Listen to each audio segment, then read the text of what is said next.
Hi. It's been a long time I haven't seen you, and there's been lots of updates. Like, my life has fallen apart in the past 2 weeks, and I have tried to build it back together by getting around 16 hours of sleep. Now, I'm also kind of trying to do self-care. So, like, as you can see, I have a face mask on, and also I've been trying to read. So I finished The Hobbit. I finished the Death Maker audiobook, and I might have finished nothing else, but I'm trying to get into The Devil in the White City a little bit again. I'm sorry I haven't really been posting anything, and you guys have grown a lot in the span that I haven't really done anything. I'm sorry. I know that you guys would like more videos, but I just have really been feeling like shit lately. Like, my mental health has been on a steady decline, and it's increasingly like going up again. I recently met up with my best friend who, like, she was my secondary school best friend. I got back together again, like, we reconciled. I just did like a sugar scrub on myself, so like my skin is extremely soft because of the coconut oil. And also I think I'm gonna be starting Frankenstein by Mary Shelley, because that's just something I really wanted to do. This is the edition. It was in my last like kind of vlog with book haul in it, and I think it's just fucking gorgeous. I am going to annotate the shit out of this because the margins are really annotatable, right?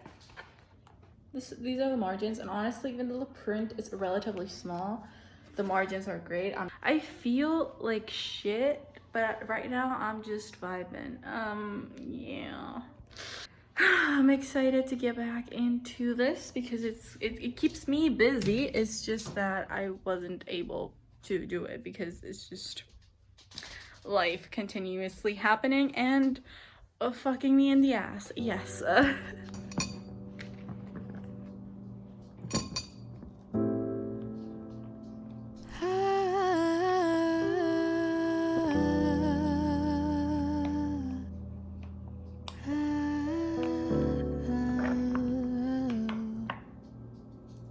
It's 1:10 and you're looking for fun, so you call me your boo when it's 1:30. You're only free when it's 2:45. When you leave at 4, you don't want me anymore. Not gonna fight for your attention. I don't know what the hell happened, but I kind of forgot to update you on what I'm actually reading. Do you guys mind that? We probably do. Yeah, I'm sorry. I am like so sorry. I don't know where to put this. Yeah, I really need a shower, and besides really needing a shower, I stopped and I forgot to update you guys on when I'm actually like currently reading, besides The Devil in the White City by Eric Larson, and besides the fact that I really wanted to start Frankenstein. I finished The Hobbit, as I might have told you, and I also started Crazy Rich Asians, which I'm pretty sure everybody has read up until this point, but like honestly I didn't, and I got it with the batch of books that I got last time, so I'm just really excited for it. So Crazy Rich Asians is basically about Rachel Chu, and she's dating this guy called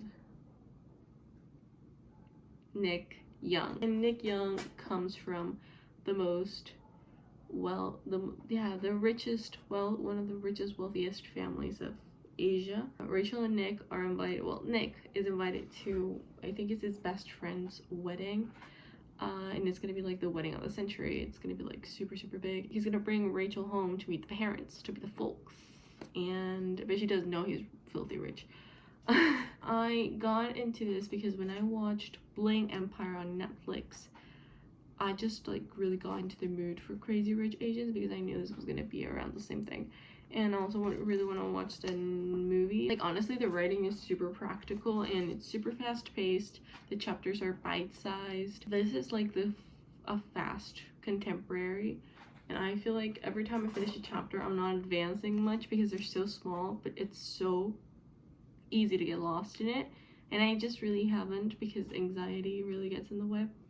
I am planning on really reading tomorrow because it's the end of the month and I want to finish at least The Devil in the White City by Eric Larson and maybe get a few pages into this monster. And speaking of things that I really want to read tomorrow, I'm also 3 hours into Queen Move by Kennedy Ryan. It's a romance. I forgot her name, but it starts with a K, and then Ezra, and they've been childhood friends, and then their families had like a feud and they separated completely, but they were like super close friends, and now they're reunited in their late 30s, early 40s.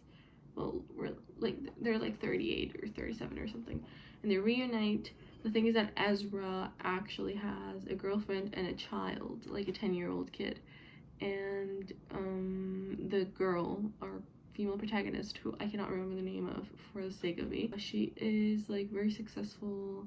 She has a very influential family in Georgia, and she's just very successful in the political department. Like, she has like a political consulting firm company. Her best friend became the first indigenous first lady, and like it's just a whole ass ordeal. It's a very political novel, and it's heavy on the social commentary. It's heavy on the feminism as well, just kind of religion in general and black families and blackness and stuff. So I'm really enjoying it. It's not a bad thing at all. I think it gives it a lot more character. It's so far, like, the narrators for this are amazing. I'm really invested in the story. Also, I finished Deathmaker, as I've told you, which is the second book in the Dragon Blood series by Lindsay Buroker. Oh, by the way, I impulse bought something else today. I bought Jane Eyre by Emily Bronte on Amazon. I checked my bank account after like months of just ignoring it because I thought I didn't have enough money for anything. Checked my balance, had that number in my mind. I was scrolling through Amazon because I was bored, and I saw that Jane Eyre, I think it's by Charlotte Bronte, I'm pretty sure it's by her. I saw that Jane Eyre was like a little less than the money that I had, and the shipping was almost exactly the money that I had. So I said, okay. So we should expect that in the next couple of days, maybe the 2nd or the 3rd of May. I should probably shelf Tolkien, because like I finished it, so like I should probably shelf it, but I don't know where I'm gonna shelve it. I still don't know if I want it with my classics or with my fantasy, which, by the way, I'm gonna be selling my Mortal Instruments books because like I know I'm not gonna read Mortal Instruments. It's just not happening to me. Hello everyone, it's the next. Oh my god, I look so pretty. Oh my god, my self-esteem like fucking skyrocketed. I had a job interview and I believe I passed it, so I'm really excited. I'm just going to fill in my curriculum and just going to try and have all of my documents ready. I have another meeting at, god damn it, okay, I have another meeting right now at like 5 p.m. so in an hour I have this meeting in which it'd be like a little role play on the call center thing. I'm gonna work at a call center for a year because I need money, but yeah, I already got what I'm getting paid. I wanna beg for your affection.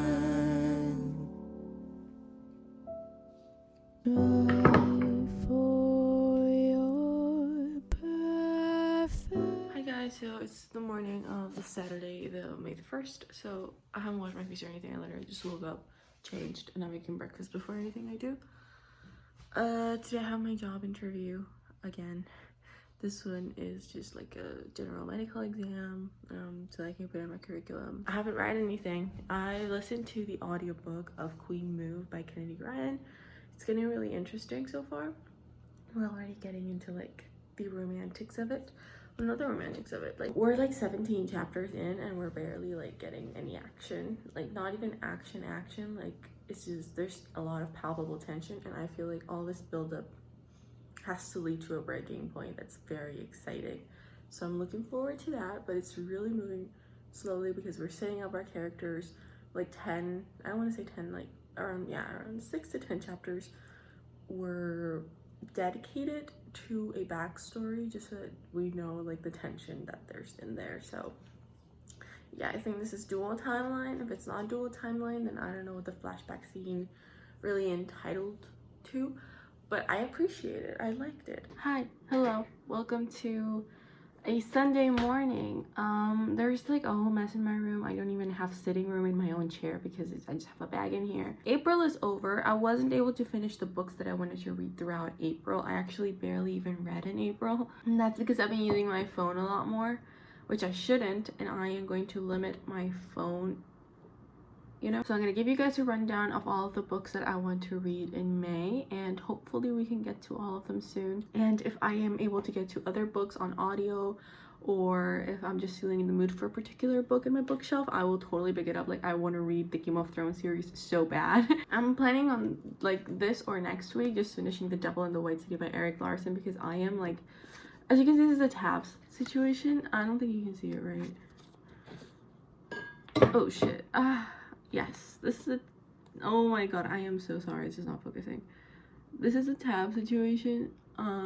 Yeah, I'm really enjoying it, as you can probably tell, but it's just a little dense. I haven't really been in the mood for it lately, and it's just, since most of it is about the fair, I just can't. I am less than 100 pages from finishing it. I feel like I'm like 60 or 70 pages from finishing it, and I know that I can finish this in 1 or 2 days if I just sit down and nail this thing to the, like, I know that I can do it, and I'm obviously gonna make a video on it. I actually had this video planned for the first 2 weeks of April, but of course life happened. I got really depressed and into a bad batch. The next book I want to read is, of course, well, I'm currently reading it, and that is of course Crazy Rich Asians by Kevin Kwan.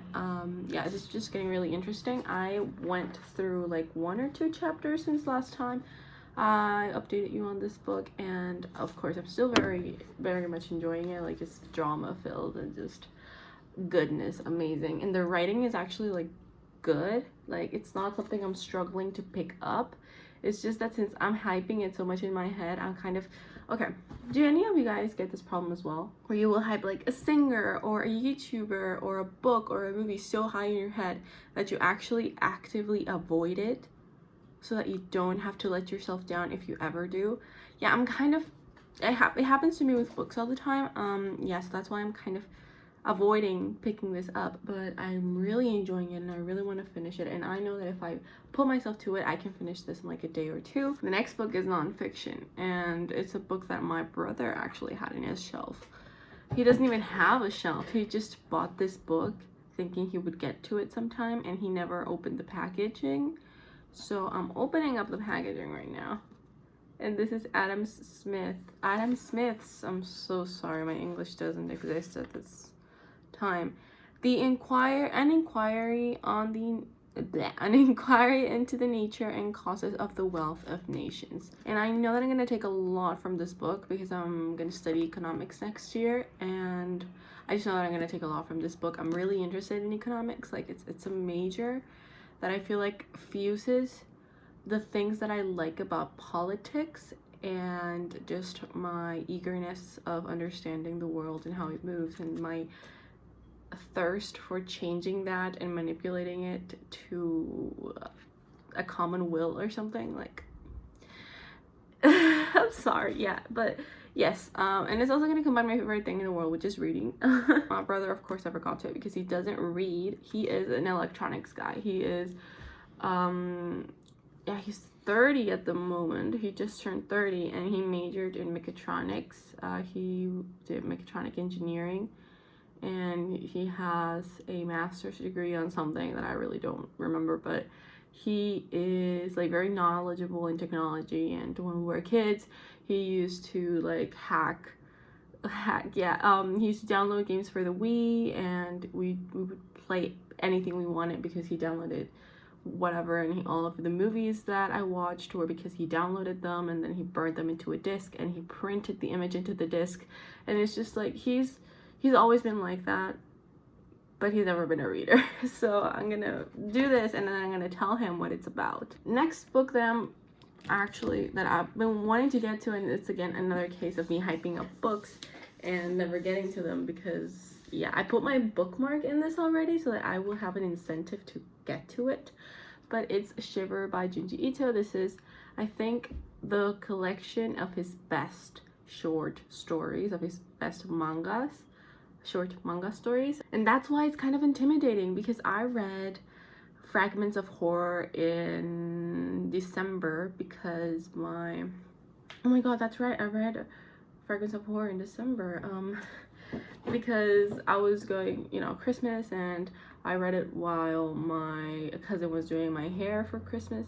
So I just adored it. It was creepy and spooky, and it was everything I love, everything I wanted from a graphic novel, and everything I expected from Junji Ito was there, and a lot more. I want to get to his like serial graphic novels, the ones that he has compiled, like Ryu and Uzumaki, and I want to get to those too, but I don't have the money at the moment. I will have the money, but for now I will just get to Shiver. It's just the next book I'm gonna read is a classic, and of course Frankenstein by Mary Shelley. The reason I'm putting off reading this so far is so petty and so superficial, but it's just the fact that my sticky tabs are not complete in color, and I don't know why I do it, but if I just cannot start this book until I have all of the color tabs that I want, it's gonna look uneven, and I don't want my book to look uneven. So this is so weird, I know, and I'm so sorry, but I just really want to annotate this. I want to annotate the shit out of it because I know that I'm gonna enjoy it. Like, I know that some people say that this drags around the middle, but honestly, it's super fucking short. It's 200 pages long, and the writing is like so small. For the next graphic novels that I want to get to, I think I showed you guys already. I think this is gonna be like I'm gonna repeat my TBR, but whatever.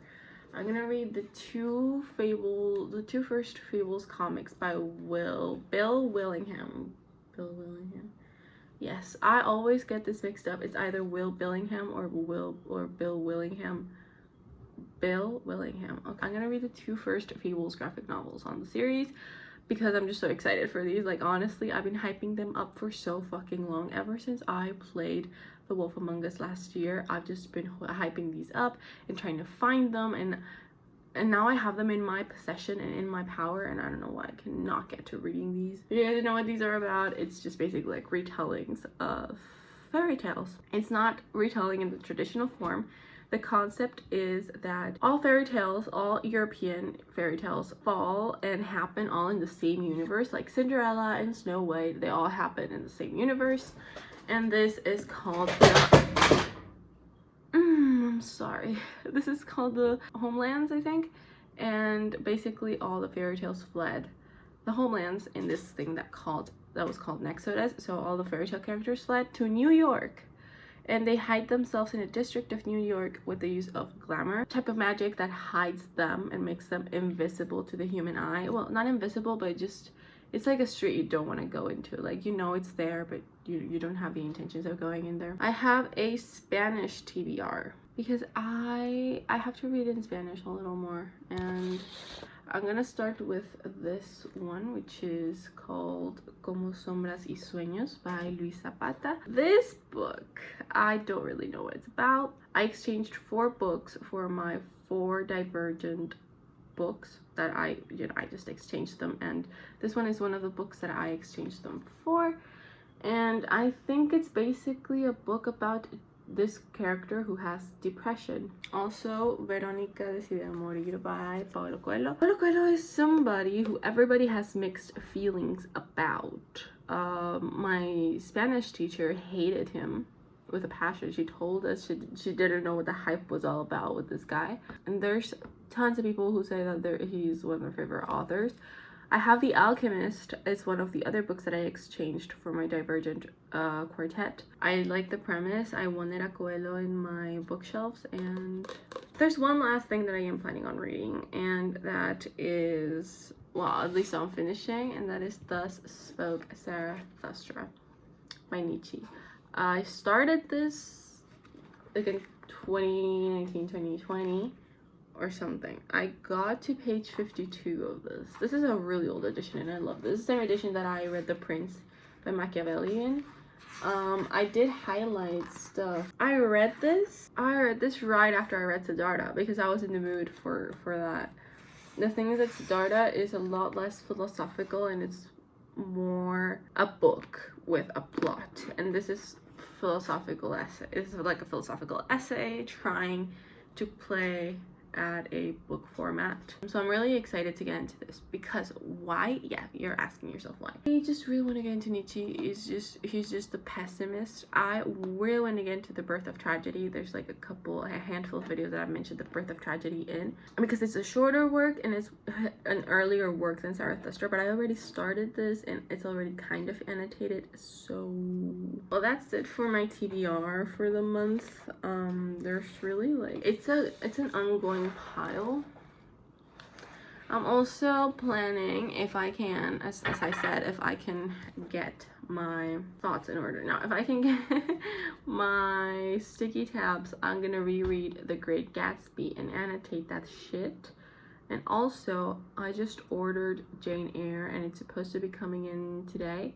So I am planning on reviewing Jane Eyre because I either want to read that or Emma by Jane Austen, because the Brontes and Jane Austen are just such iconic figures of women in literature, in English literature. So I'm gonna pop up some ASMR just to make sure that there's something in the background. My dog looks like a fucking sausage. He's so adorable. Look at him.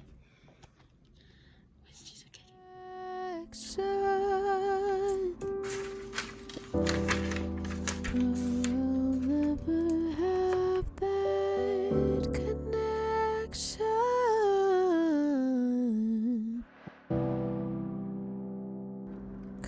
One week's notice is required when you want to stop the service. Though some might have trouble with the book, the lecture was clear enough.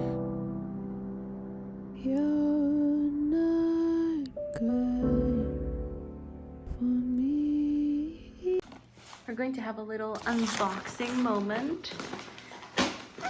I haven't had an unboxing in this channel in a while. So this is gonna be fun.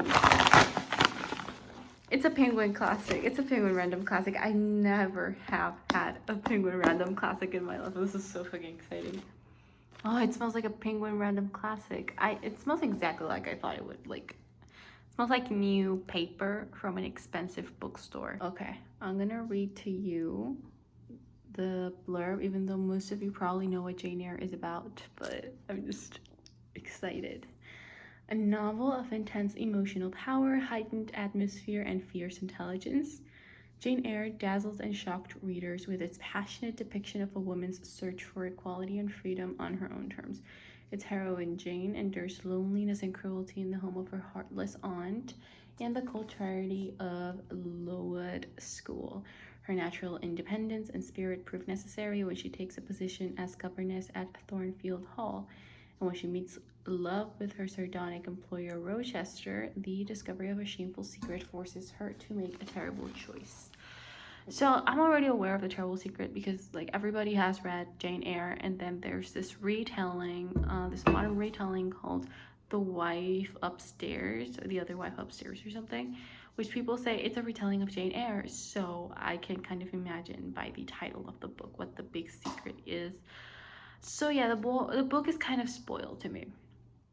However, I'm just excited to get into it nonetheless because they say that the Bronte sisters wrote so well, like that they have such beautiful prose and writing, and I'm just like really excited to get into this and annotate it and also break the spine, even though I'm kind of scared of breaking the spine because this is a brand new book, but like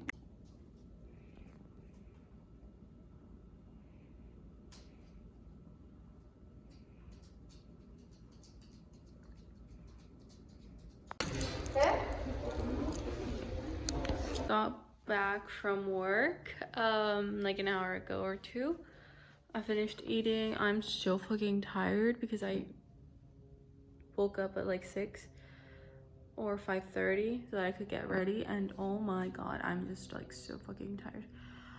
I'm gonna try reading, but I don't know if that's gonna be possible, so I'm gonna go take a nap. Hi. I got rotavirus yesterday, so I literally did not do anything but sleep and take my medicine, and I didn't even go to work. I arrived from work today like 2 hours ago. I'm so tired. I ate.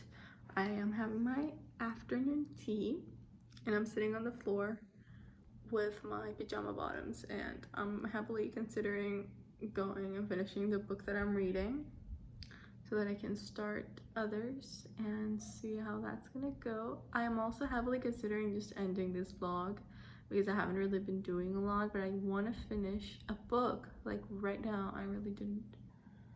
Anyway, I'm drinking a chai, but it's just chai tea. There's no milk or anything in it. And I don't know how good that is for my stomach because it's kind of starting to hurt again. So I got off work around 3 hours ago, I want to say.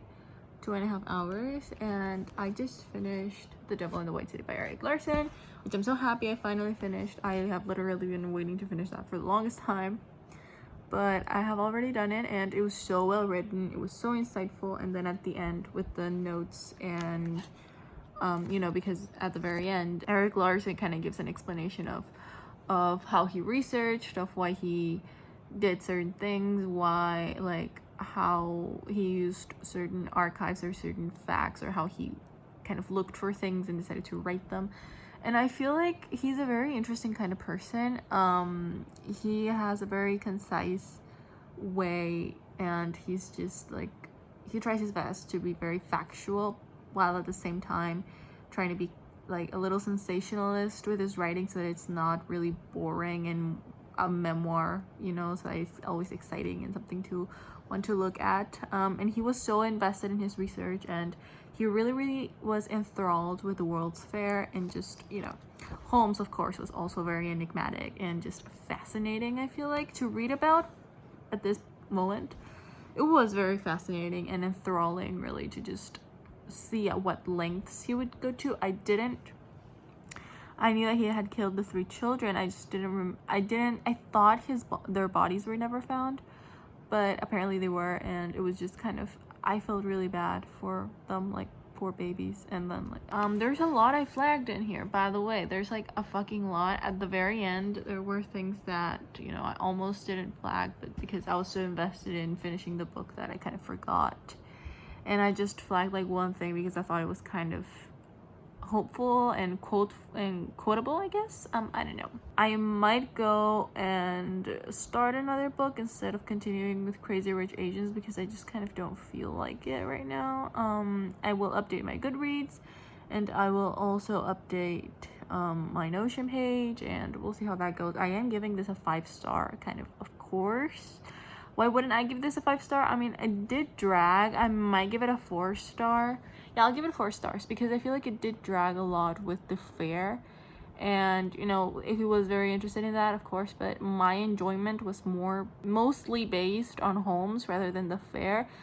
It was super interesting to read about it, don't get me wrong, but it would have been far more interesting to pick it up wanting to learn more about the fair than I started off with. Like, you know, the World Fair was something that I wasn't actually interested in until like halfway through this book, because I didn't know that was one of the main focuses of this book. So yeah, I'm gonna go see what else I can read, and I am going to go take a piss. I'll be right back.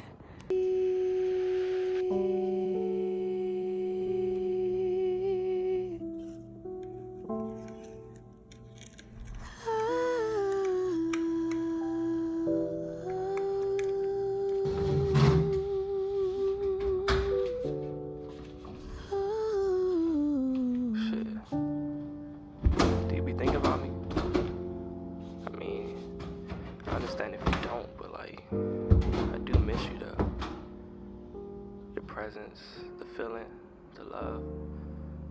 I mean, just call me back when you can. The art style on this is so good, like, I kid you not. These are the original cover images for every issue of the comic. And